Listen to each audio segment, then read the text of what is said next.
Hello, I want to welcome you to the Meacham interviews, and today we have Rachel Morgan, who's a former student. How are you doing today? I'm doing well. I'm glad to be here. Good. Traditionally, we've had people just start by reading a poem and talking a little bit about it. So Okay. Could you do that? I would. So I'm going to read a poem from a chapbook, Honey and Blood, Blended Honey. The poem is called The New Paradigm for Lamentation. If nausea can flame to hunger, flesh can gather on these bones.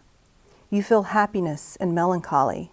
In line at the grocery store, everyone's private evening plans glide by on the conveyor belt. It's likely the pharmacist feels sorry for you, almost forgetting her professionalism. A fluorescent light confirms there's no disease without people.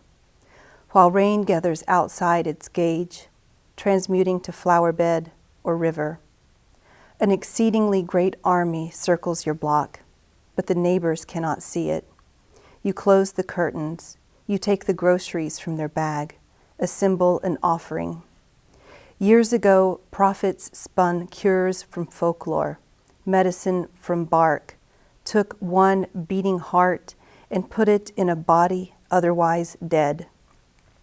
This ad hoc moment, your hand slicing an onion, theirs once a daring prayer mare, desperate enough to cut a living baby out of a living body, to macerate the organs of animals for extract, to control the final struggle against Exodus Letalus. You stand in the kitchen, the promising smell of onions, sautéing in butter.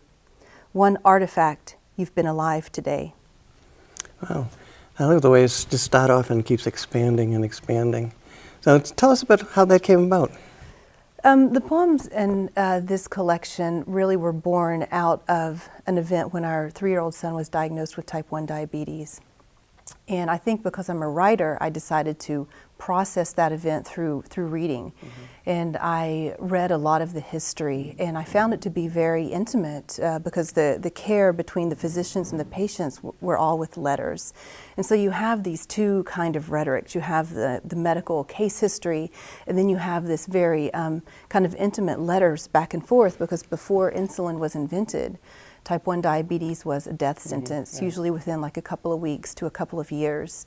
And I found something there in that language and that history and just the different tones between what was medical and what was really examined. And so a lot of this book was born out of that kind of language, the medical case study and then the very personal.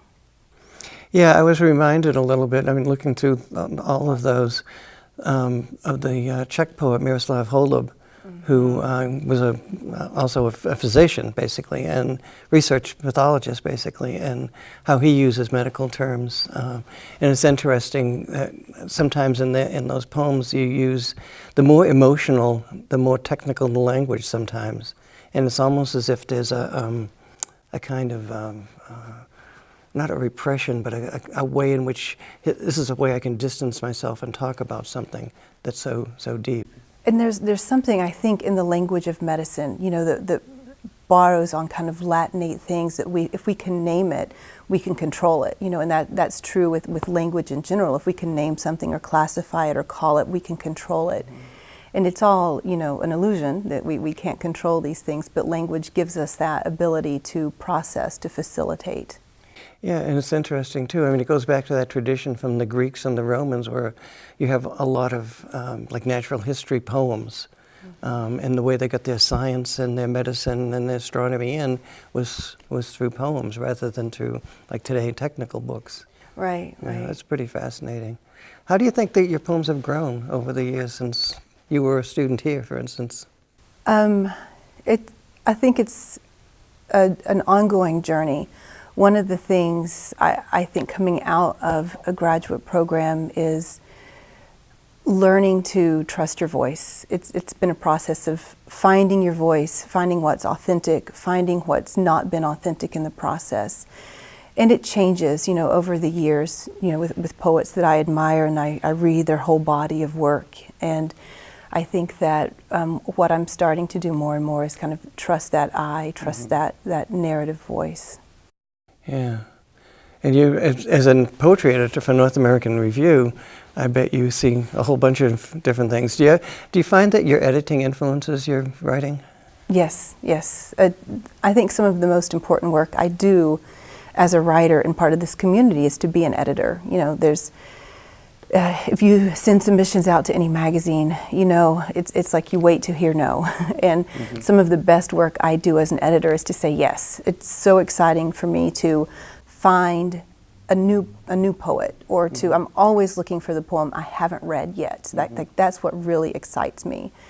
And I think that, you know, we get thousands and thousands and thousands of submissions, and I read them all. And it gives me a very good sense of what people are reading, what's contemporary, also what's traditional. And as a writer, you know, I realize it's a different hat to be a writer and an editor, to step back and say, well, how is my voice part of this pool? How is it different? How is it the same? Yeah. And tell us a little bit about your experiences here before you went to graduate school. My experiences here were very good. I think that the writing program at UTC is fabulous. And I know you as a teacher, one of the things I think your strength is you push students to trust an image. You know, you will introduce some writers who might be more surreal or kind of absurd, but it's hard for a student to, you know, the old adage, show, don't tell, and to really trust that metaphor, trust that image. And I think that's one of the things that I came away from the program through your influence, the writers that you would bring in, both through Meacham and, you know, in the classroom and on the page, is to learn to really trust the thing that sounds strange, to trust the metaphor. And now you're one of those writers who has come back.